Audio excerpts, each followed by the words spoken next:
भगवान श्री कृष्ण का उखल से बन जाना, इन लीला का अवगाहन अपन करने वाले हैं।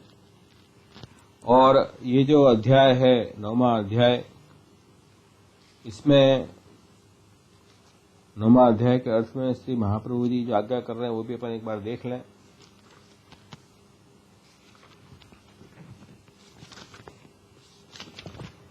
यहां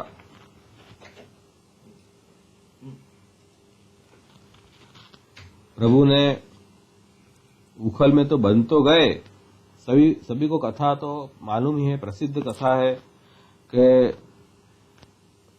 ठाकुर जी बहुत तूफान कर रहे थे, तो श्री यशोदा जी ने उनको उखल से बांध दिया रस्सी से, परंतु रस्सी छोटी हुई और उनको बांध नहीं सके, क्योंकि प्रभु तो व्यापक हैं। इसलिए प्रभु ने अपना स्वरूप यहाँ अपना ब्रह्मत्व का बोध करवाया कि मैं व्यापक स्वरूप हूं। तो ये ज्ञान गुण का निरूपण भी यहाँ हुआ है। और भक्तवश्यत्व लीला भी है कि प्रभु व्यापक है, फिर भी अपने भक्तों के स्नेह के वश होके अपनी व्यापकता को छोड़ के और भक्त प्रभु को जात स्वरूप में देखना चाहता है, उसी स्वरूप को ठाकुर जी प्रकट करते हैं। तो प्रभु यशोदा जी के पुत्र स्नेह से वश होके और पुत्र बन गए और अपनी भक्तवशता प्रकट करके और उखल में बंध गए। तो ये यशोदा जी का यहाँ प्रेम प्रकट हुआ। और इस तरह से इस 9वें अध्याय में प्रभु ने अपना ज्ञान गुण प्रकट किया है कि ठाकुर जी अपना महात्म्य ज्ञान प्रभु का है, प्रभु बहुत बड़े हैं, ईश्वर हैं, किसी साधन से बन नहीं सकते हैं, लेकिन अपने भक्तों के प्रेम के आगे बस हो जाते हैं, भक्तों के अधीन हो जाते हैं। ऐसे खुद के स्वरूप का ज्ञान ठाकुर जी ने यहाँ दिया है। तो उसी आचार्य आचरण के अनुसार यहाँ प्रभु का ज्ञान गुण प्रकट हुआ है। और अपन ये कथा के साथ साथ और त्रिविध नामावली के नाम और पुरुषोत्तम सहस्त्र नाम के नाम भी देखते जाएंगे। और जो त्रिविध नामावली है उसके ऊपर जैसे गोकुलेश्वर जी की जो विवृत्ति है, उस विवृत्ति में श्री गोकुलेश्वर जी ने इस कथा का रहस्य भी सुबोधि जी के अनुसार स्पष्ट कर दिया है। तो अपन को इस कथा का सुबोधि अनुसार जो रहस्य है उसका ज्ञान भी हो जाएगा। तो थोड़े से अल्प प्रयास से हमें ठाकुर जी के अलौकिक स्वरूप का ज्ञान होगा। तो ये अपने बड़ों की कृपा है, अपने आचार्य की कृपा है कि प्रभु की गूढ़ लीला का क्या अर्थ है वो अपने आचार्य चरण समझाते हैं। तो अब यहाँ कथा शुरू हो रही है। सुखदेव जी आज्ञा कर रहे हैं कि एक समय की बात है, नंदरानी यशोदा जी ने घर की दासियों को तो दूसरे कामों में लगा दिया और स्वयं अपने पुत्र भगवान श्री कृष्ण जो बाल कृष्ण, उनको माखन खिलाने के लिए दही मथने लगी। तो यहाँ देखो ये आज्ञा कर रहे हैं कि भाई ठाकुर जी की माँ का नाम यशोदा है। एकदा गृहदासीसु यशोदानंद गेयिनी। तो यहाँ यशोदा नाम का उल्लेख करके क्या अभिप्राय है? यहाँ सुखदेव जी ने प्रभु की माँ का नाम यहाँ क्यों लिया यशोदा? तो यशोदा का अर्थ है यश का दान करने वाली यशोदा। मतलब यशोदा जी ने अपने विशुद्ध वात्सल्य प्रेम के व्यवहार से जो परब्रह्म भगवान श्री कृष्ण हैं उनको भी प्रेम के अधीन कर लिया और भक्त वश्यता को प्रभु को दिखानी पड़ी और अपनी माँ जो भक्त हैं उनके हाथ बन जाना पड़ा। तो भक्त वश्यता के कारण अपने भक्तों के हाथ प्रभु बन जाते हैं, ऐसा यश ठाकुर जी का किसने दिया?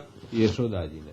यशोदा जी ने प्रभु को अपने प्रेम और स्नेह से बांध दिया, इसलिए ऐसा यश जो प्रभु का प्रकट हुआ वो यश को देने वाले जो है भक्तों को भी यश दिया कि भक्त प्रेम से प्रभु को बांध सकते हैं। यद्यपि प्रभु किसी से बंधन में नहीं आते हैं, लेकिन भक्तों को प्रेम से बांध सकते हैं। ऐसा भक्तों को भी यश दिया और भगवान को भी ये यश दिया कि ठाकुर जी में ये अलौकिक गुण कैसे प्रकट हुआ। देखो कि वैसे तो सबको बांधते हैं प्रभु, सबके नियामक ईश्वर हैं, लेकिन भक्तों के आगे उनकी कुछ चलती नहीं है। तो ये यश का दान करने वाली यशोदा जी है। इसलिए यहाँ सुखदेव जी ने यशोदा नंद गेहिनी यशोदा शब्द का प्रयोग किया है। और आगे कह रहे हैं कि नंद गेहिनी नंदरानी यशोदा जी, क्या कह रहे हैं, नंदरानी यशोदा जी ने घर की दासियों को दूसरे कामों में लगा दिया और स्वयं अपने पुत्र श्री बालकृष्ण जी के लिए नवनीत निकालने के लिए दही मंथन करने लगी। तो यहाँ जो नंद गेहिनी जो कहा है उसका अर्थ ये है कि नंदराय जी के वहां भगवान श्री कृष्ण प्रकट हुए। नंदराय जी नंदराय जी को भी आनंद देने वाले ऐसे कृष्ण प्रकट होके और सब जीवों का उद्धार के लिए प्रकट हुए। और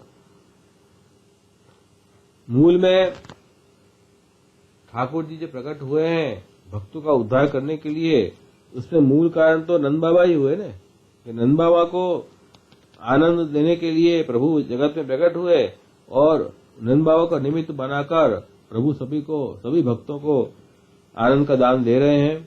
और उन नंदराय जी की गृहिणी सुधा जी हैं, इसलिए नंद गेहिनी यहां कहा है। अब ये कह रहे हैं कि नंद गेहिनी जो है नंदराय जी के गृहिणी नंद गेहिनी, उन्होंने वो तो स्वामिनी जी हैं पूरे घर की, उनके हाथ के नीचे तो बहुत ही नौकर हैं, सब काम कर रहे हैं, सब दासियां काम कर रही हैं। तो दधि मंथन का कार्य बहुत छोटा कार्य है, ये तो कोई भी नौकर मक्खन निकाल सकता है। तो यशोदा जी ने स्वयं ये कार्य क्यों लिया? क्योंकि यशोदा जी को अपने पुत्र में बड़ा स्नेह था। उस स्नेह की अधिकता से उन्होंने ये विचारा कि मेरे बालकृष्ण प्रभु को नवनीत बहुत प्रिय है, तो मैं नवनीत मैं ही निकालूं। तो खुद ही दधि का मंथन कर रहे थे। तो ये ऐसे ठाकुर जी की सेवा जो है वो अपन को बने तब तक अपने हाथ से ही करनी चाहिए। और जो अपन नौकर चाकर रखते हैं वो हेल्पर तैयार रखने चाहिए। ऐसा नहीं कि हम नौकरों से सेवा करवाएं, उनको पगार दे दे के अपन तो सेवा में जाए नहीं, ऐसा नहीं होना चाहिए। क्योंकि ऐसे करने से जो चित्त प्रवण भगवान में नहीं होता है, तो अपन को स्वयं को अपन पैसे दे के सेवा करेंगे तो वित्तीय सेवा तो हो जाएगी अपनी, लेकिन अपनी शरीर की सेवा तो रह जाएगी।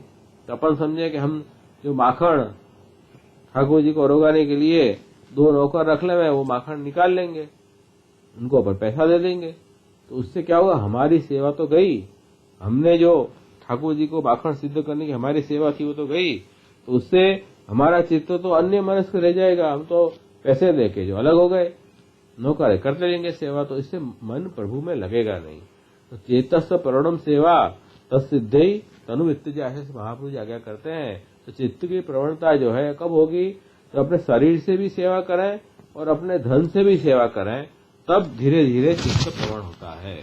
चित्त तो अपने शरीर और धन में ही लगा रहता है। तो श्री महाप्रभु जी आज्ञा करते हैं कि दोनों को भगवान में लगाओ। तो यही बात यहाँ कि स्वयं सेवा करो। और अपन ठाकुर जी का सेवा का प्रकार बड़ा है, एक आदमी नहीं पहुंच सकता है, तो अपन को सर्वेंट रखने चाहिए, अवश्य रखो। क्योंकि उसमें अपन अकेले आग्रह रखेंगे सब कुछ करने का, तो प्रभु को सेवा विलंब होगा, तो ठाकुर जी को श्रम पड़ेगा। इसलिए ठाकुर जी को श्रम न पड़े, इसलिए अपन जो है सर्वेंट भी रखते हैं। सर्वेंट रखना गुनाह नहीं है, लेकिन सर्वेंट के भरोसे ठाकुर जी छोड़ देना ये भी ठीक नहीं है। अपन खुद को सेवा में जाना चाहिए। तो इतनी सी बातें कर रहे हैं कि अपना तन और धन दोनों लेना चाहिए। तो ये बात यहाँ बताई। फिर कह रहे हैं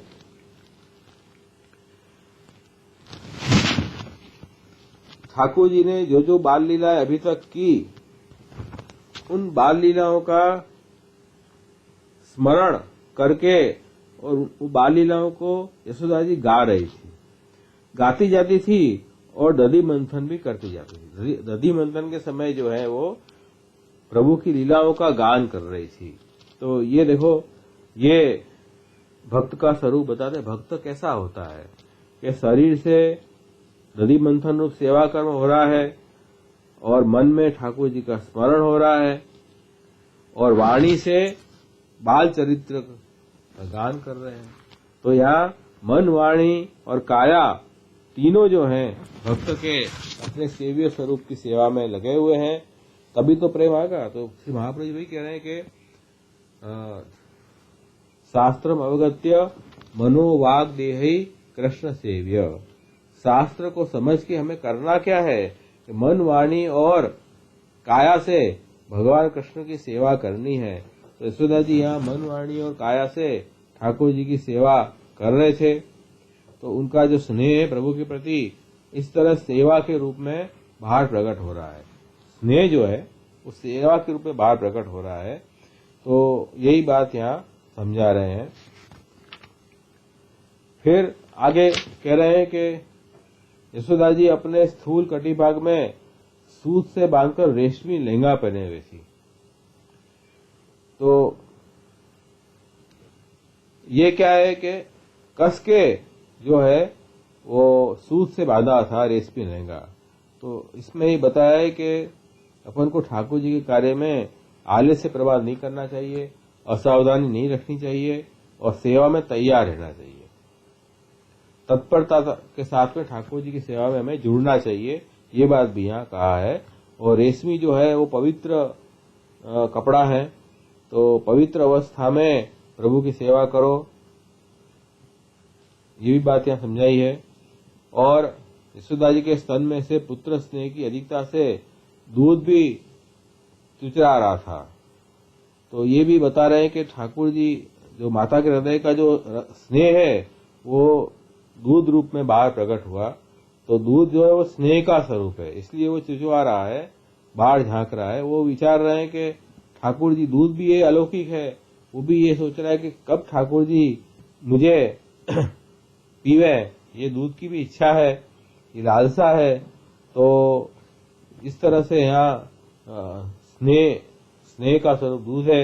इसीलिए अपन जो है वो गिरिराज जी की पूजन करते हैं, यमुना जी का पूजन करते हैं, तो दूध से स्नान कराते हैं यमुना जी गिरिराज जी को। और अपन जयंती वगैरह में भी ठाकुर जी को मित्रावस्थान में भी दूध का प्रयोग है। तो दूध जो है वो स्नेह का प्रतीक है अपना। तो यही बात है, समझो। उसके बाद कह रहे हैं कि नीति खींचते रहने से बाहें कुछ थक गई थी, हाथों के कंगन और कानों के कर्णफूल हिल रहे थे।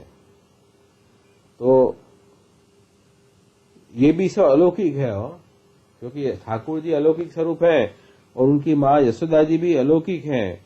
उनको ये आभूषण भी लौकिक नहीं है जो हम जैसे पहनते हैं, ये सब अलौकिक है। वो भी ठाकुर जी की सेवा में उनका विनियोग हो, ऐसे वो लोग भी धन्य धन्य अपने को मान रहे हैं। तो वो जो कह रहे हैं कि जो हाथों के कंगन, कानों के कर्णफूल हिल रहे थे, तो कंकड़ कुंडल खुश हो रहे थे और ध्वनि कर रहे थे कि आज हम उन हाथों में हैं जहां ठाकुर जी की सेवा हो रही है। तो ये कंकड़ कुंडल भी बहुत खुश होके अपने को बड़ा भाग्यवान समझ रहे थे।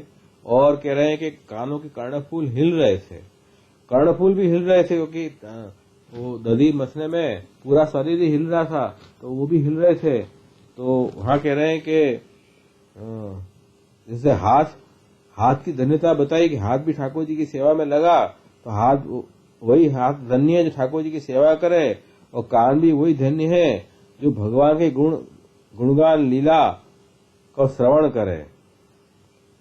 तो वो कान भी श्रवण कर रहे थे, अपन जोर जोर से गाए तो कान में भी वो शब्द पड़े, तो वो भी खुश हो रहे थे, कानों की सफलता की सूचना दे रहे थे वो कुंडल। और आगे आ रहा है कि मुंह पर पसीने की बूंदें झलक रही थी।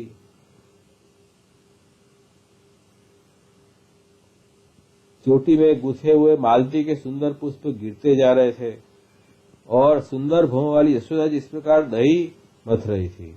तो ये दही इस प्रकार से मथ रही है कि उनके पुष्प गिर रहे हैं, पसीना आ रहा है, ये सब बात का भी इनको ध्यान नहीं है। प्रभु की सेवा में इतने तत्परता उनकी दिखाई, तो देहानुसंधान भी नहीं रह रहा था।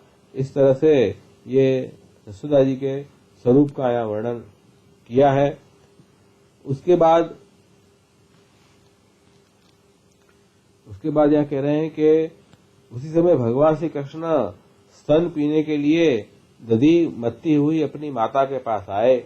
उन्होंने अपनी माता के हृदय में प्रेम और आनंद को और भी बढ़ाते हुए दधी की मथानी पकड़ ली और उन्हें मथने से रोक दिया।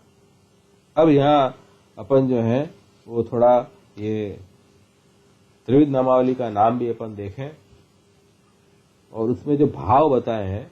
अब देखो ये पहले एक बार कथा एक बार देख रहे हैं शॉर्ट में, फिर वो भाव को वापिस अपन देखेंगे। तो जब ठाकुर जी ने दही मथनी पकड़ ली तो श्री कृष्ण माता ऐसे गोद में चढ़ गए और वात्सल्य स्नेही अधिकता से और दूध पीने लगे। यशोदा जी दूध पिलाने लगी। इतने में ही क्या हुआ कि दूसरी ओर अंगीठी पर रखे हुए दूध में उफान आया। उसे देखकर यशोदा जी उन्हें अतृप्त ही छोड़कर जल्दी से दूध उतारने के लिए चली गई। इससे भगवान श्री कृष्ण को बड़ा क्रोध हो गया और उनके होठ फफड़ने लगे और दांतों से दबाकर श्री कृष्ण के पास ही कृष्ण ने अपने पास में पड़े हुए लोढ़े से दही का मटका फोड़ डाला और बनावटी आंसू आंख में भर लिए दूसरे घर में जाकर अकेले ही बासी माखन खाने लगे। इतनी बात यहाँ आई है। तो ये दधी का मटका फोड़ दिया, तो इतनी सी जो लीला हुई उसका ये नाम आया दधी भांड भेत्रे नमः। दधी का जो मटका वो फोड़ने वाले ऐसे भगवान श्री कृष्ण को नमस्कार। तो दही के बर्तनों को भंग करने वाले, दही के मटके को भंग करने वाले भगवान श्री कृष्ण को नमस्कार। अब यहाँ अपन ये की टीका है इस नाम के ऊपर, वो अपन पढ़ेंगे तो अपन को ये जो लीला अपन ने सुनी ने इसका थोड़ा गूढ़ रहस्य अपन को समझ में आएगा सुबोध जी के अनुसार। तो यहाँ रहस्य दिखा रहे हैं। अयम भाव, इसका भाव है पूर्वम क्षोम वास इति श्लोके महती संसार आसक्ति निरूपिता। अब यहाँ जो आगे आया कि यशोदा जी जो है वो अपने कटी भाग में सूत से बांधकर रेशमी लहंगा पहने हुए थी और यशोदा जी जो है वो पसीने आ रहे थे और वो दही मंथन कर रही थी। ये श्लोक में यशोदा जी का स्वरूप का वर्णन हुआ। इसमें ये कह रहे हैं कि ये श्लोक में महती संसार आसक्ति निरूपिता, माता की संसार आसक्ति का निरूपण हुआ है। अब ये देखो ऐसा क्यों? ये ऐसा यूं है कि अपन जब घर के काम में उलझ जाते हैं तब अभी माता तो बाल लीला का स्मरण भी कर रहे थे ना, लेकिन पहले बाल लीला का स्मरण मुख्य कर रहे थे और शरीर से दही मस रहे थे। पहले ये हो रहा था, वो गौण था और बाल लीला का स्मरण मुख्य था। अब धीरे धीरे जब काम में अपन ओतप्रोत हो जाते हैं किसी काम में, तब क्या हुआ कि यशोदा जी ने बाल लीला का स्मरण गौण कर दिया और वो घर का जो काम कर रहे थे उसमें मुख्यता आ गई। इतने अर्थ में निरोध जो है वो उनका कम हुआ, इतना अर्थ में वो संसार आसक्ति उनकी हुई, यूं कहने जा रहे हैं। इसलिए यह कह रहे हैं कि स्वरूप आसक्ति संपादने भी तथा एवं संसार आसक्ति ज्ञात्वा जातो अपि निरोध वृथा भवति। विक्षेपाद बालस्यादिति, विक्षेपाद अथवा लस्याद इति आलस्यादिति वाक्यद उभयत्व संभवे भगवान स्वयं सर्वम नाशयति। यहाँ क्या कह रहे हैं कि भाई स्वरूपासक्ति तो थी तभी तो यशोदा जी ने स्वयं ये कार्य संभाला, किसी नौकर को न देके, और यशोदा जी ने स्वयं ही वो सेवा का कार्य संभाला। स्वरूपासक्ति तो थी, लेकिन फिर भी संसार आसक्ति बिल्कुल नहीं गई थी। घर काम में वो एक तत्परता तो थी। तो उनको संसार आसक्ति को जान के ठाकुर जी ने विचार किया कि भाई इनका हम निरोध हुआ भी है थोड़ा बहुत, लेकिन उससे जो है काम नहीं चलेगा, क्योंकि विक्षेप आएंगे लौकिक प्रवृत्ति के, तो प्रभु में निरोध सही ढंग से नहीं हो पाएगा। प्रपंच विस्मृति पूर्व भगवत आसक्ति, यही तो निरोध है। तो संपूर्ण से प्रपंच विस्मृति नहीं हुई, इतने अर्थ में निरोध कम हुआ। इसलिए वो क्या कह रहे हैं कि भाई ये विक्षेप होने से या आलस वगैरह से इस तरह से हम दूसरी प्रवृत्ति में लग जाते हैं, तो फिर निरोध जो है वृथा हो जाता है। तो भगवान स्वयं एवं श्रम नाश है, भगवान स्वयं ही वो निरोध में जो प्रतिबंध रूप है उसका नाश करते हैं। क्योंकि निरोध के अभाव में और स्वरूपासक्ता नाम जो ठाकुर जी के स्वरूप में आसक्त हैं, ऐसे भक्तों को संसार आसक्ति हो जाएगी, तो फिर निरोध का अभाव भी है, निरोध भी पूरा तरह नहीं हुआ है। जब संसार आसक्ति हो रही है तो उभय भ्रंश सूचना है, उनका नाश करना चाहिए। इसलिए भगवान जो है वो फिर उसको नदी मथनी को तोड़ दे रहे हैं, तोड़ के फिर रो भी रहे हैं साथ में, रुदन भी कर रहे हैं। ये दोनों बात बताई कि ठाकुर जी को भी रुदन आ रहा है कि देखो मेरा भक्त ऐसा संसार आसक्त तो क्यों हो गया, पूर्णतया मेरे में तत्पर क्यों नहीं है। तो वो बात बता रहे हैं कि संसार आसक्ति या निरूपण किया है। तद निवारणार्थम स्तन्य काम सन यथा तस्या स्वस्मिन् प्रीतिर भवेत् तथा कुर्वन् आगत्य दधि मंथानम गृहीत्वा तत्क्रिया नशेत। जब यशोदा जी ने ठाकुर जी का स्मरण गौण कर दिया और घर काम में ज्यादा ओतप्रोत हो गई, उसी समय भगवान श्री कृष्ण दूध पीने के लिए दही मत्ती हुई अपनी माता के पास आ गए। उन्होंने अपनी माता के हृदय में प्रेम और आनंद को और भी बढ़ाते हुए दधी की मथानी पकड़ ली और उन्हें रोक दिया, अब ये काम मत करो, ये काम छोड़ दो। क्यों कि उसका संसार आसक्ति के निवारण करने के लिए दूध पीने की कामना से उनका यशोदा जी का खुद में स्नेह होए, इसलिए इस तरह से आपने लीला की ठाकुर जी ने, आकर वो दधी की मथनी थी उसको पकड़ के, और अब ये दही मथन मत करो, मेरे ओर ध्यान दो, मेरे ओर ध्यान दो, ये काम छोड़ो, जो ठाकुर जी कह रहे हैं। तो ये यहाँ प्रभु जो है उनकी संसार आसक्ति को छुड़ाने के लिए, निरोध करने के लिए प्रभु ने ये लीला की।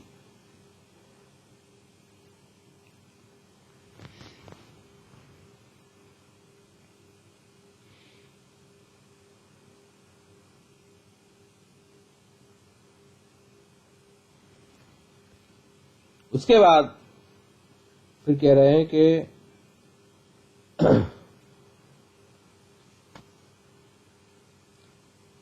तदुक्तम सर्वांग चालयन हस्तौ पादौ च विचालयन मुखाब्जम मधुरारावम बिभ्रदिति विवरण है। अब कह रहे हैं कि ठाकुर जी ने फिर अपने सर्वांग को चलाते हुए और हाथ पांव को चलाते हुए सुंदर सा मुखारविंद करके यशोदा जी के पास आए प्रभु, और यशोदा जी गोद में चढ़ गए, उनका हाथ पकड़ लिया कि अब दही मथन मत करो।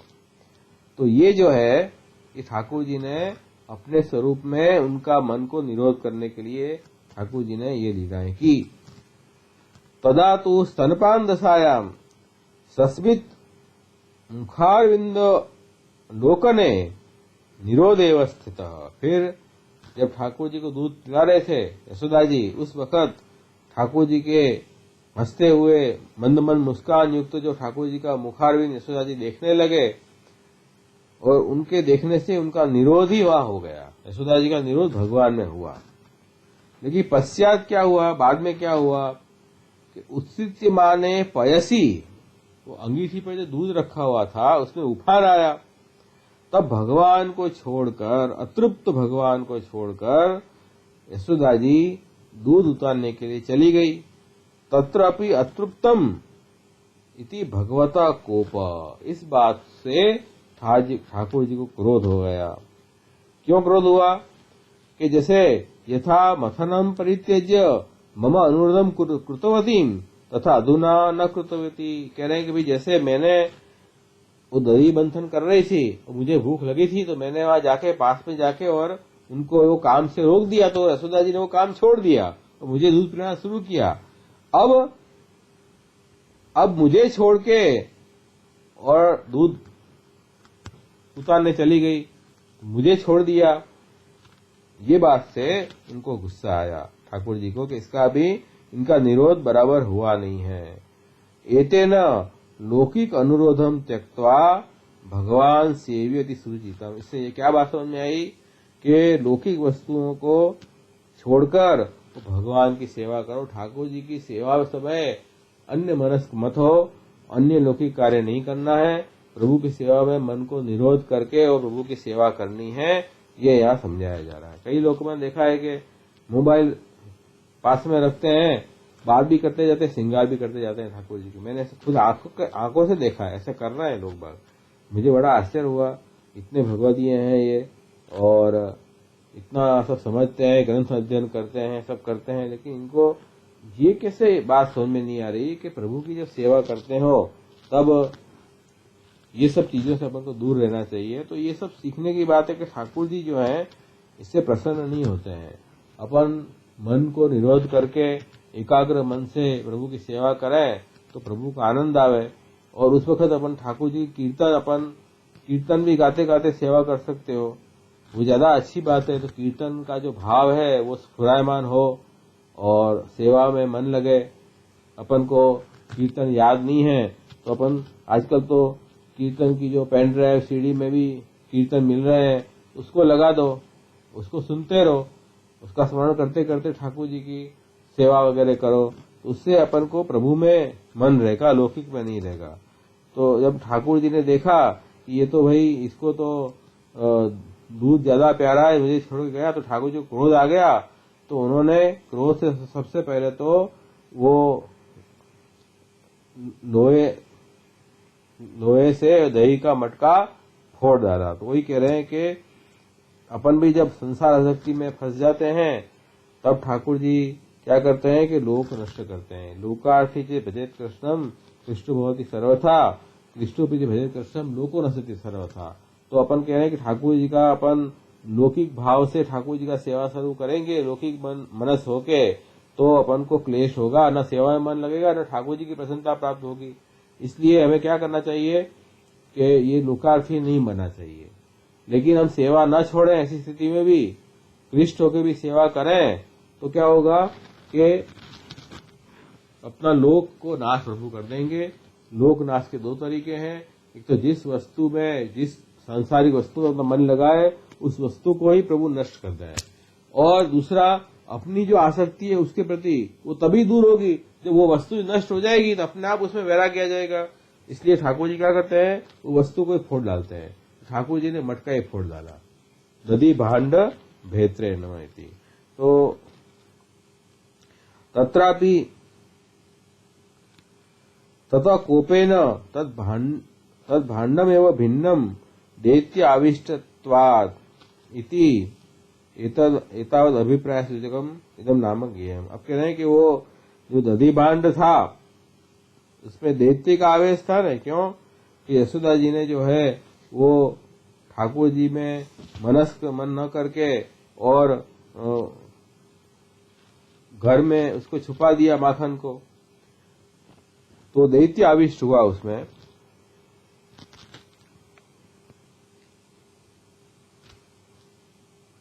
प्रश्न आए शायद, माट लिए माखन लिए नूपुर बाजे पाए, अच्छा तो कविता लिखी છે।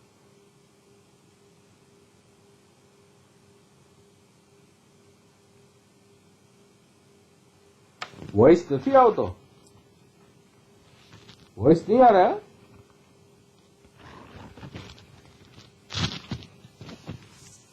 क्या बात कर रहे हैं? आवे छे?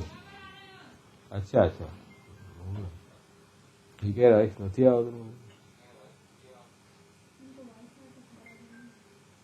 ક્લિયર છે, થેન્ક યુ. એવું છે કે આપણે અત્યારે કેવી રીતે લીલા કરે કે આપણને જેમાં સંસાર આસક્તિ થાય એ વસ્તુમાં આપણને આસક્તિ થાય તો ઠાકોરજી એ વસ્તુ નાશ કરાવી દે છે કે જેથી આપણે આપણું મન એમાંથી નીકળીને ભગવાનમાં लागे. तो ये बात यहाँ समझो कि प्रभु ने वही काम किया यहाँ कि क्रोध हो गया, क्रोध के कारण आपने वो मटका ही फोड़ दिया क्योंकि उसमें दैत्य आविष्ट था. दैत्य क्या है? ये प्रभु को भूल के और अन्य प्रवृत्ति में रुक जाना, ये दैत्य आविष्ट है. तो ये प्रभु ने तोड़ दिया. तो आज भी जो शिक्षा पत्र में भी वही बात आई थी. शाम को जो हरिदास महाप्रभु जी ने छठे शिक्षा पत्र में कही है कि लोकवेद में प्रभु स्वस्थता नहीं करेंगे, तो ये भी अपनी अंगीकार का ही लक्षण है कि ठाकुर जी ने अपना अंगीकार किया है, अपन को पुष्टि मार्गीय स्वीय माना है, इसलिए प्रभु जो है संसार मोचक है, संसार से छुड़ाने वाले हैं. तो जीव का जब संसार में आसक्ति हो जाती है तो प्रभु जो है वो संसार को नष्ट कर देते हैं. जीव जो है वो ये मानता है कि संसार सुख मिले वही मेरा सुख है, लेकिन ठाकुर जी को पता है कि इसमें सुख नहीं है, ये तो दुखदायक, संसार तो दुखदायक है. तो दुखदायक संसार से प्रभु छुड़ाते हैं, इसलिए प्रभु उन वस्तुओं में अपनी सफलता नहीं होने देते हैं. तो इस तरह से आज की ये लीला को ऐसे समझ सकते हैं अपने आज के इसमें. फिर आगे कह रहे हैं कि तत्रापि दधि मंडस्येव भाण्डं तत् नवनीतम तु तत्सारं भिन्नीकृतम तदपि मद उपयोगी न भवेत् चेत् निरर्थकमिति तथा कृतम. अब जो कह रहे हैं कि ठाकुर जी ने वो मटका फोड़ डाला और उसके बाद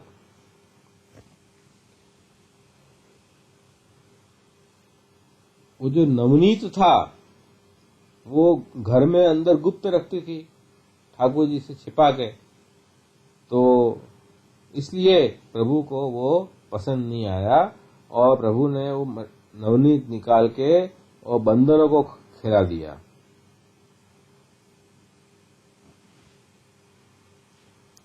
अकेले बासन, हाँ, फिर दूसरे घर में जाकर अकेले में बासी माखन खाने लगे. तो ठाकुर जी जो है वो बासी माखन वहां खाने लगे. क्यों? क्योंकि ठाकुर जी ये सोच रहे हैं कि भाई ये नवनीत जो है वो मेरे लिए है ना. तो जब ठाकुर जी के लिए नवनीत है और प्रभु के ही उपयोग में ना आवे तो फिर वो तो निरर्थक हो जाएगा. तो उसमें से मटका तो फोड़ दिया और मटके में जो नवनीत था मक्खन वो उसको अलग कर दिया. वो भी जो ठाकुर जी ने सोचा कि मेरे उपयोगी नहीं होगा तो निरर्थक होगा, इसलिए प्रभु ने वो पूर्वज नवनीतम अंतर्गृह स्थापितम इति ग्रह एवं स्नेह न मई इति कोप. ठाकुर जी को ये विचार आ कि देखो ये माता को घर में आसक्ति है और मेरे भजन में इतनी आसक्ति कम है, ऐसा क्यों?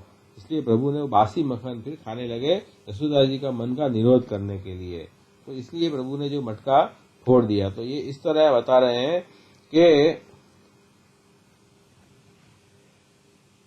दधि मंथन का जो नवनीत उत्पन्न हुआ था, नवनीत भी घर के अंदर गुप्त रखती थी, ऐसा प्रभु को ऐसा लगा. और सर्वथा माता को घर में ही आसक्ति है, आपके भजन में ऐसी ग्रहासक्ति हो तो प्रभु को किस प्रकार सहन होगी.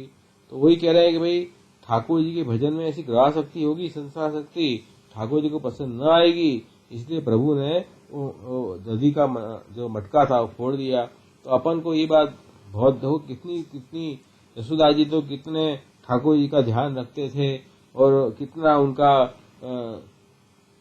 प्रसन्नता के लिए कार्य करते थे, फिर भी प्रभु को भी उनमें भी प्रभु को कुछ न कुछ ऐसा दोष दिखाई दिया कि ये भक्तों में ये बात स्पष्ट झलक नहीं रही है.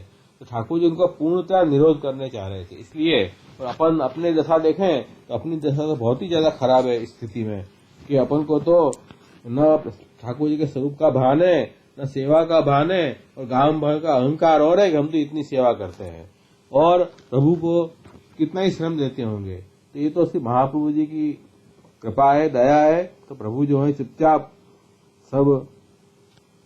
चुपचाप सहन करके अपने घर में विराज रहे हैं. बाकी अपन जो इन भक्तों की तुलना में तो अपन कुछ भी नहीं है, उनकी चरण की धूल भी नहीं है। तो देखो तब भी ठाकुर जी ने कितना प्रयत्न किया उनको निरोध करने का, ये यहाँ बात समझो। उसके बाद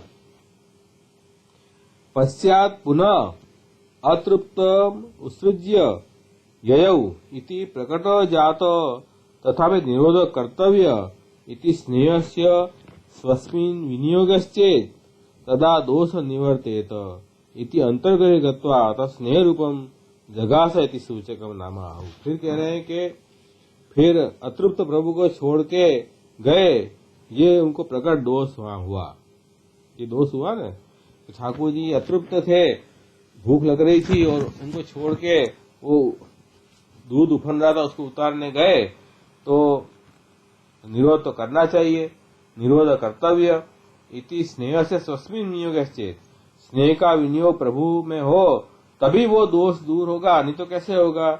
इसलिए घर के अंदर प्रवेश कर और आपने नवनीत खाया। ठाकुर जी ने वो बासी माखन क्यों खाया, क्योंकि ठाकुर जी उनका निरोध करना चाह रहे थे, इसलिए। तो उसका आगे का जो नाम आएगा, चौर्य विशंकिते क्षणाय नमः। यशोदा जी जब ओटे हुए दूध को उतार कर और फिर मथने के घर में चली आई, वहां क्या देखते हैं कि दही का मटका तो टूटा हुआ पड़ा हुआ है। वे समझ गए कि ये सब भगवान ने ही किया है। तब जब वहां नहीं देखा, प्रभु को भी वहां नहीं देख के यशोदा जी हंसने लगे, ऐसे आया है। फिर इधर ढूंढने पर पता चला कि भगवान कृष्ण तो उल्टे हुए उखल पर खड़े हुए हैं और छीके पर का माखन ले लेकर बंदरों को खूब लुटा रहे हैं। इन्हें यह भी डर है कहीं मेरी चोरी खुल न जाए, इसलिए चौकन्ने होकर चारों ओर ताकते जा रहे हैं। चोरियों विशंकिते क्षणाय नमः, चोरी के कर्म से शंका युक्त जिनके नेत्र हैं, ऐसे भगवान से उन्नत प्रिय भगवान श्री कृष्ण को नमस्कार।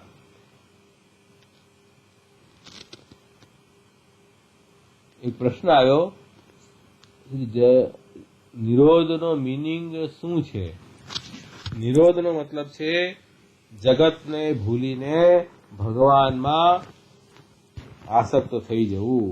ભગવાનની સેવા સ્મરણ કરતી વખતે જગતની કોઈ પણ વાત આપણને સ્મરણ ન આવે તો તમારો નિરોધ કહેવાય। જે તમે પિક્ચર જોવા જાઓ મૂવી થિયેટરમાં, તો થિયેટરમાં અંધારું કરી દેવામાં આવે, દરવાજા બધા બંધ કરાય, કોઈ વાતચીત ન કરે, આજુબાજુ વાતચીત કરતા આપણે ના પાડી દઈએ અને પછી કેવલ એ મૂવીનો જ અવાજ આવે અને જોરદાર સાઉન્ડ સિસ્ટમથી આપણને અવાજ આવે તો આપણું મન ટોટલ એ પિક્ચરમાં લાગી જાય કે નહીં। તે વખતે આપણને કોઈ વિચાર નથી આવતા બહારના, તો આપણે પિક્ચર એન્જોય કરી શકીએ કે નહીં। એવી જ રીતે ભક્તિથી આપણે ભગવાનનું સ્વરૂપ અને લીલાને એન્જોય કરવી હોય તો 100% નિરોધ જોઈએ।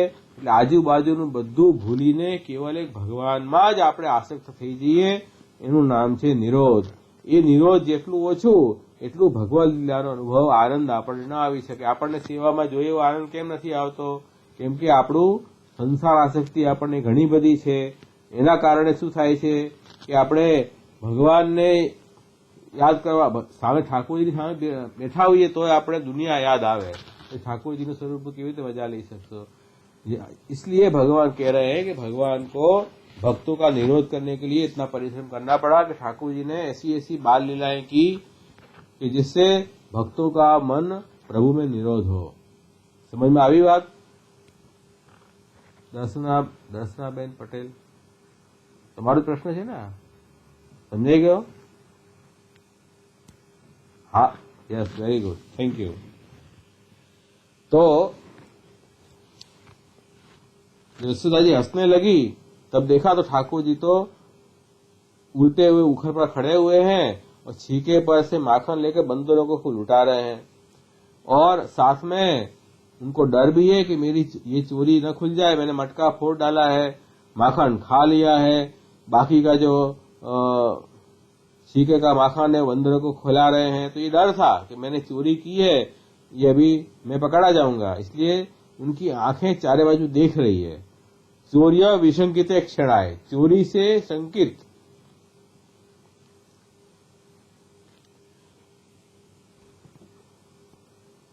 चोरी से शंकित उनके नेत्र हैं, ऐसे सिनुनित प्रिय प्रभु को यहाँ नमस्कार महाप्रभु जी कर रहे हैं। जब कृष्ण ने देखा कि मेरी माँ हाथ में छड़ी लेके और मेरी ओर आ रही है, तब झट से ओखली पर से कूद पड़े और डरे हुए की भांति भागने लगे।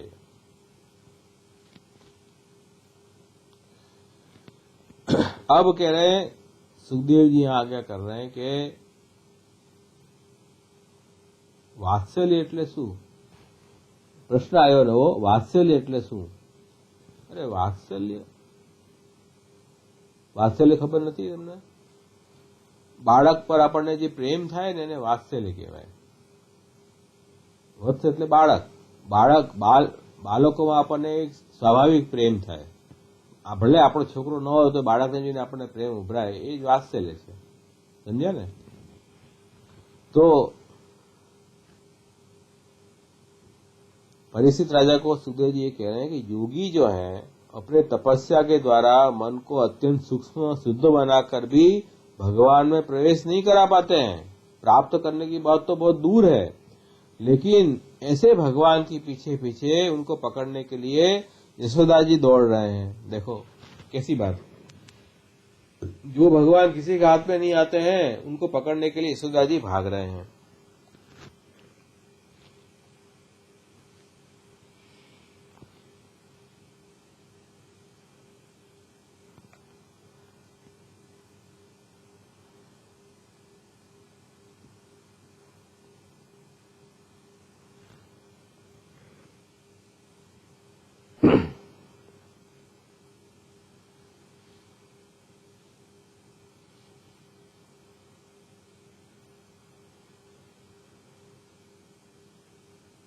अब यहां अपन ये नाम देख रहे हैं.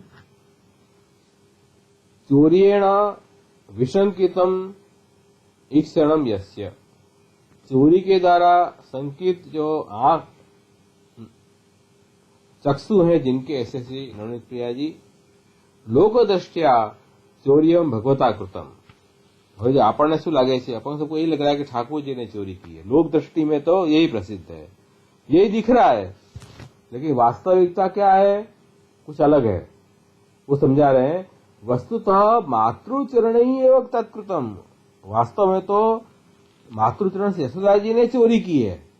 अब बोलो, ये अपन को ध्यान में नहीं आएगी बात. अपन तो ये समझेंगे ठाकुर जी ने चोरी की है. वास्तव में यशोदा जी ने चोरी की है. क्यों चोरी की? तो यत भगवद अपेक्षितम स्तन्यम स्नेह रूपम स्वस्मिन निरुद्य स्थापितम तस्मै न दत्तम. चोरी क्या की है कि ठाकुर प्रभु के ऊपर उनको बहुत प्रीति थी, और नवनीत जो है माखन वो स्नेह का रूप है. तो भगवान न जाने ऐसे माखन को छुपा दिया यशोदा जी ने, गुप्त रख दिया, ठाकुर जी को न दिया. इसलिए यहां कह रहे हैं कि ये एक्चुअली चोरी ऐसी तरह अपन भी जीव चोरी कर रहे हैं, जीव अपन सब चोरी कर रहे हैं. ठाकुर जी की वस्तु ठाकुर जी की सेवा में न दें अपन, तो ये एक प्रकार की चोरी है. अपन व्यर्थ में समय बर्बाद कर दें और प्रभु की सेवा में समय न जाए, ये भी चोरी है. ये अपन ही चोरी कर रहे हैं. वास्तव में सब कुछ ठाकुर जी के लिए है और प्रभु के लिए सब कुछ है, तो प्रभु को अर्पण करना चाहिए. तो प्रभु को अर्पण नहीं करते हैं, ये वास्तव में चोरी है.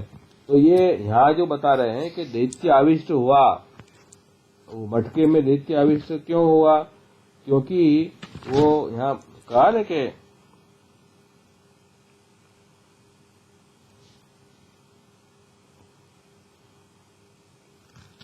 वो जो माखन था वो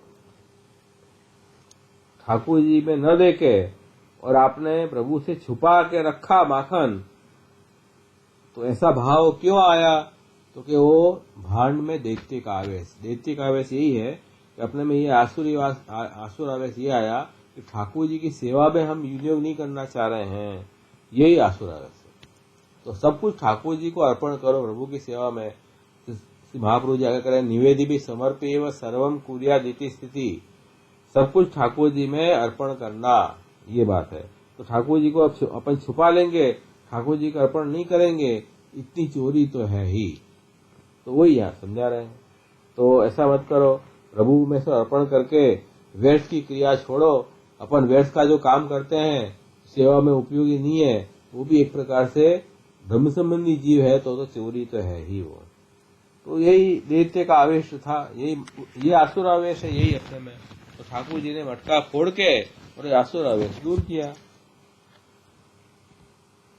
अतएव नवनीत भक्षणेन तस्या स्नेह स्वनिश्चीकृत इति दोष निवृत्त्या तथावित सुदर्शन हास्य में कृतम न तो क्रोध। फिर कह रहे हैं कि ठाकुर जी ने नवनीत का भक्षण करके और माता का स्नेह अपनी तरफ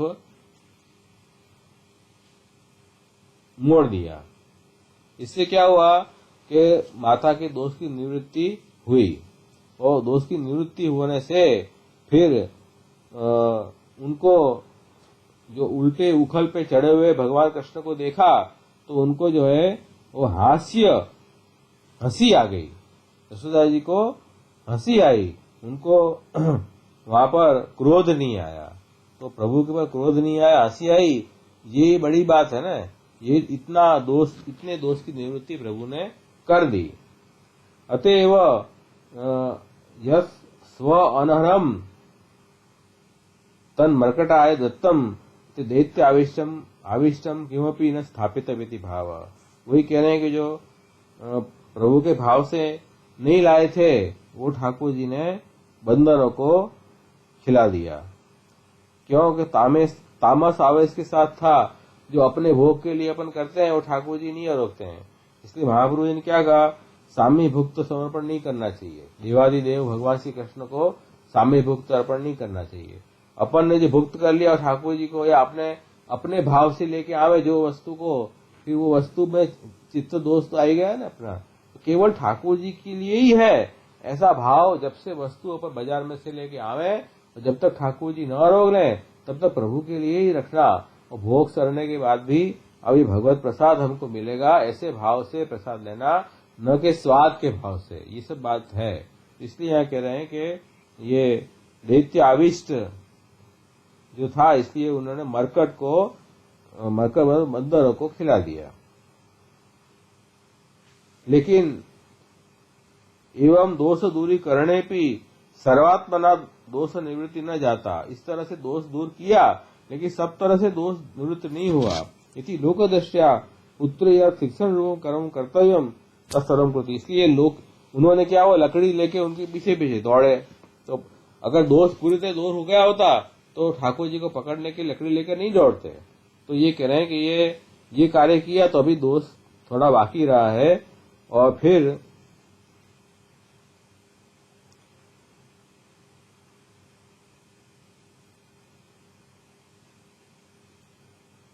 तत्र पुनर्बंधने स्वधर्मम ज्ञापितवान। फिर वहां उनको पकड़ने के लिए यशोदा जी पीछे पीछे दौड़े हैं और ज्यों तो करके वो ठाकुर जी को पकड़ सकी। फिर क्या किया, भगवान कृष्ण को पकड़कर उनको डराने धमकाने लगी। तब ठाकुर जी की झांकी बड़ी विलक्षण थी। क्यों कि उनको उनके मन में भय उनके आंख में दिखाई दे रहा था। तो जो सबको भयभीत करने वाले हैं, ऐसे जो काल के भी ईश्वर है, उनके आंख में भी ये भय दिखे, तो ये तो बड़ी निराली विलक्षण झांकी है प्रभु की। आंखों को हाथों से मल रहे थे, मुंह पर काजल की स्याही फैल गई थी और भय से उनकी आंखें ऊपर उठ गई थी। इस तरह का भगवान का जो भाव है, वास्तव में वो भगवान के दर्शन करने योग्य हैं। तो ठाकुर जी ने कहा मेरा ईश्वर रूप दिखा दूंगा तो ये बाल लीला ही बंद हो जाएगी। इसलिए प्रभु ने वो अपना ईश्वरी रूप नहीं दिखाया उनको, और भयभीत होने की लीला की। फिर कह रहे हैं आगे कि जब यशोदा जी ने देखा कि लाला तो बहुत डर गया है बालकृष्ण, तो उन्हें छड़ी फेंक दी। फिर उन्होंने छड़ी फेंककर वो दोष निवृत्त हुआ। उसके बाद में क्या हमने सोचा कि ये बहुत तूफान करता है तो इसको रस्सी से बांध देना चाहिए, नहीं तो फिर भाग जाएगा। तो यशोदा जी को ये पता नहीं था कि ये तो साक्षात ईश्वर है, तो रस्सी से बांधने के लिए उन्होंने प्रयत्न शुरू किए। फिर भगवान तो कैसे हैं, तो कह रहे हैं कि न च अंतर न बहि यस्य न पूर्वम न पी अपरम। भगवान जो है न बाहर है न भीतर है, न आदि है न अंत है भगवान का। जगत के पहले भी भगवान थे, जगत की सृष्टि उत्पत्ति करने के बाद भी भगवान हैं और रहेंगे। जगत के भीतर भी बाहर और बाहर के रूपों में भगवान है, जगत के भीतर भी अंतर्यामी रूप से विराज रहे हैं। इसलिए वो स्वयं ही जगत के रूप में स्वयं खुद ही बने हैं। और वो भगवान जो है वो समस्त इंद्रियों के परे हैं, अपनी इंद्रियों के विषय से भगवान बन नहीं सकते हैं। और फिर भी भगवान ने मनुष्य का ऐसा रूप धारण किया है। उनको पुत्र समझ के यशोदा जी रस्सी से उखल में ठीक वैसे बांधने का प्रयत्न करने जैसे कोई साधारण बालक को बांधती हो। तब जब बांधने का प्रयत्न किया तो वह रस्सी 2 उंगल छोटी पड़ गई। तब उन्होंने दूसरी रस्सी लाकर उसमें जोड़ दी, फिर भी वो रस्सी छोटी पड़ी। जैसे जैसे रस्सी बढ़ाती गई रस्सी छोटी पड़ती गई। न ठाकुर जी का स्वरूप बड़ा है न घटा है, ठाकुर जी का स्वरूप तो जैसा है ऐसा ही है। फिर रस्सी छोटी कैसे पड़ रही है, वो भी 2 उंगल ही छोटी पड़ रही है। ये बड़े आश्चर्य की बात है। तो फिर यशोदा रानी ने घर की सारी रस्सियां जोड़ डाली, पर फिर भी भगवान को बांध न सकी। तब तो उनकी असफलता पर गोपियां मुस्कुराने लगी कि देखो हम होते तो ठाकुर जी अभी बन जाते, यशोदा जी से नहीं बन रहे हैं। ऐसे आश्चर्य हो रही थी। तो भगवान कृष्ण ने देखा कि मेरी माँ जो है अब तो बहुत थक गई है, पसीना से लथपथ हो गई है, और उनके सब जो मालाएं थी फूल की वो भी गिर रही हैं। तब कृपा करके स्वयं ही अपने माँ के बंधन में बंध गए। तो ये क्या भक्ताधीनता। तदा भगवान स्वमातु तादृक स्वेदम वीक्ष्य कृपया स्वयं एवं बंधनम कारयामासम इति तत्सूचकम नाम आहु भक्ताधीनाय नमः। तो ठाकुर जी अपने यशोदा जी माँ की स्थिति देख के ठाकुर जी को दया आ गई, तुरंत बंध गए। तब वो जो बता रहे भक्ताधीनाय नमः, प्रभु ने यहाँ अपनी भक्ताधीनता लीला प्रकट की। भक्तों के अधीन जो भगवान है, ऐसे भगवान को नमस्कार। तो प्रभु ने अपना ये स्वरूप ज्ञान कराया कि देखो वैसे तो मैं बड़ा व्यापक हूँ, ईश्वर हूँ, सबको बांधता हूँ, मुझे कोई नहीं बांध सकता। लेकिन जब भक्त अगर अत्यंत प्रेम और दीनता दिखाए तो मैं बन जाता हूँ। ये कह रहे भक्त अपना अहंकार रखे और संसार आसक्ति रखे तो मैं नहीं बंधूंगा। 2 उंगल क्यों छोटी पड़ गई कि भक्त का अहंकार 1 उंगल, दूसरा उंगल कौन सा, संसार आसक्ति। तो अहंकार अथवा अन्यासक्ति 2 चीज जो है उससे ठाकुर जी अपने पास में आते नहीं है, प्राप्त नहीं होते, बनते नहीं है। हम अहंकार छोड़ दें, संसार आसक्ति छोड़ दें तो अपने आप ठाकुर जी बन जाएंगे, भक्ताधीनता प्रकट होगी। तो इसलिए 2 उंगल यहाँ ये उसका रहस्य है। और अंदर और बाहर सब जगह ठाकुर जी विराज रहे हैं।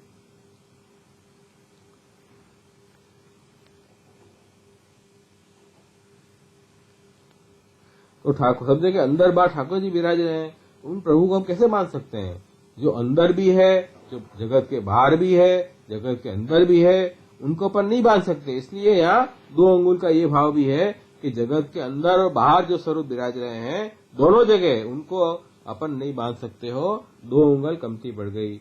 ऐसे 2 उंगली का और भी रहस्य है कि जो भी नाम रूप प्रकट हुए हैं वो सब भगवान के ही हैं।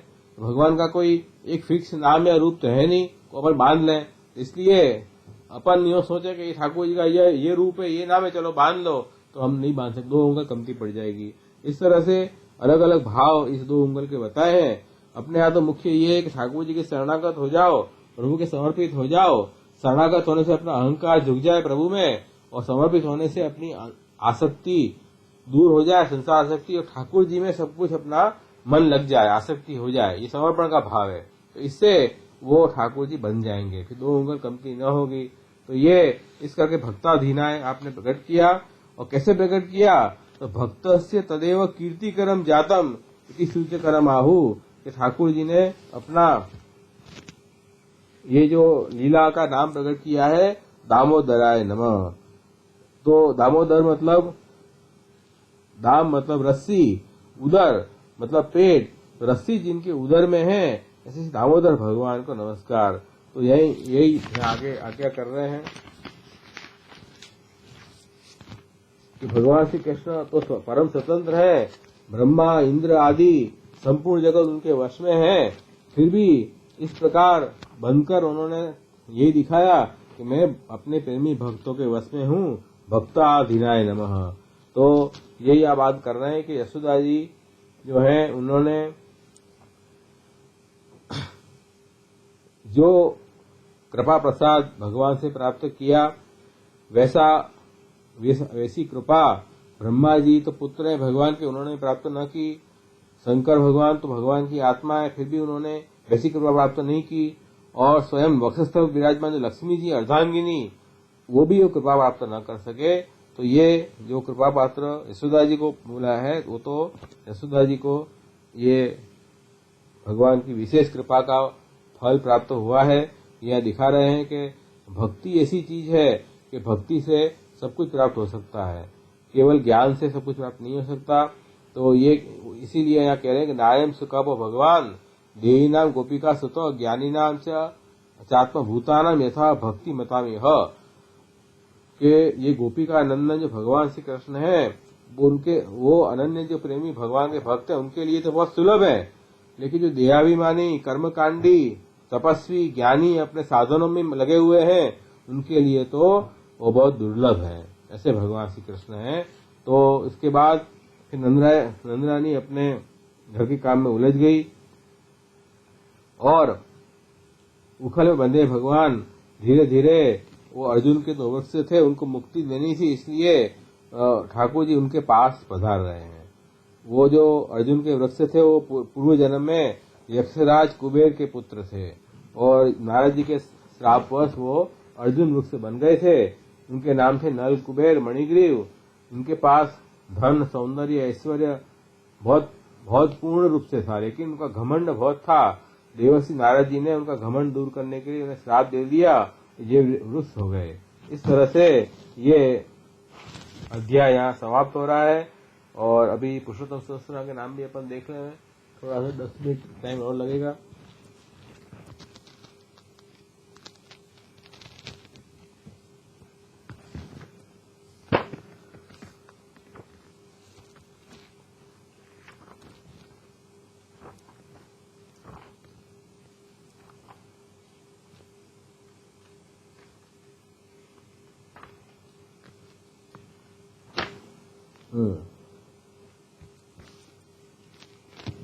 दधी भांड विभेदन, दधी का मंथन का जो दही का पात्र है उसको फोड़ने वाले भगवान श्री कृष्ण, वो अपने इसमें नाम देख ही लिया है। दधी भांड बेहतरीन, उसका रहस्य भी है, समझ गए। दामोदर नाम जो है, दामोदर नाम यहाँ आया है, पुरुषोत्तम में भी ये नाम आया है दामोदर। उसके यहाँ दो अर्थ हैं, एक तो रस्सी जिनके उदर में विराजमान ऐसे दामोदर, दूसरा जो अर्थ ये लिया है कि दम का मतलब इंद्रियों को अपने नियम में रखना, निग्रह करना, इंद्रियों का दमन करना। तो इंद्रियों को दमन करने वगैरह साधनों से सर्वोत्कृष्ट जो निर्मल बुद्धि जिनके द्वारा प्राप्त हुई, ऐसे भगवान श्री कृष्ण। तो यहाँ देखो कि